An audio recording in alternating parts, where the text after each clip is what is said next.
আসসালামু আলাইকুম। Welcome back to my page. কেমন আছেন আপনারা সবাই? আলহামদুলিল্লাহ, আপনাদের দোয়ায় আমিও ভালো আছি। তো এই তো চলে আসলাম আজকে রোদ্রের মধ্যে ডিম ভাজার জন্য। তো ইউটিউবে ফেসবুকে দেখতেছি সবাই রোদ্রের মধ্যে রোদের তাপে ডিম ভাজে, তাই আজকে আমরাও চলে আসলাম পরীক্ষা করতে। তো প্রথমে এই যে দেখেন একটা প্লেটে তেল দিয়ে কতক্ষণ গরম হতে দিলাম। তো এখন এই যে একটা ডিম ভেঙে দিতেছি। তো দেখবো আসলে কি রোদের মধ্যে ডিমটা ভাজা হয় কিনা। তো এই তো দেখেন ডিমটা এই যে পর্যায়ে। আর কতক্ষণ অপেক্ষা করার পরে যে দেখেন ডিমটা যে এরকম হয়েছে। তো আসলে কি ডিমটা সঠিকভাবে ভাজা হয় দেখেন তো আপনারা শেষ পর্যন্ত।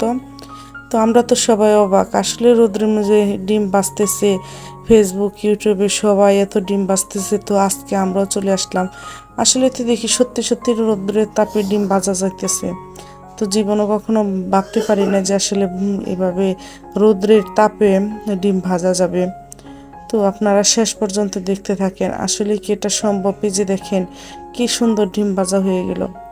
আসলে যারা এই ধরনের ভিডিও করে তাদের ভিডিও দেখে আগে আমার সন্দেহ লাগছে।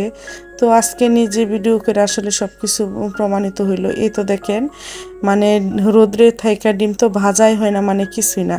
তো আমি মাঝখানে মাঝখানে এসে যে ডিমটাই যেভাবে গরম দিয়ে গ্যাসের চুলায় তারপরে আবার উঠানে নিয়ে যে উল্টাইছি পাল্টাইছি।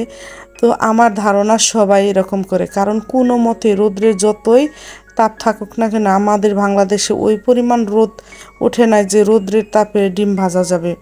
আসলে এই ধরনের ভিডিও সবাই বুয়া একটা ভিডিও দেয় আমার কাছে মনে হয়। আর আমি সচরাচর কম বেশি সবাই এরকম করে, যারা কোনো মতেই সম্ভব না বাংলাদেশে এই তাপে ডিম ভাজা রোদ্রের মধ্যে। তো ভালো থাকবেন সবাই।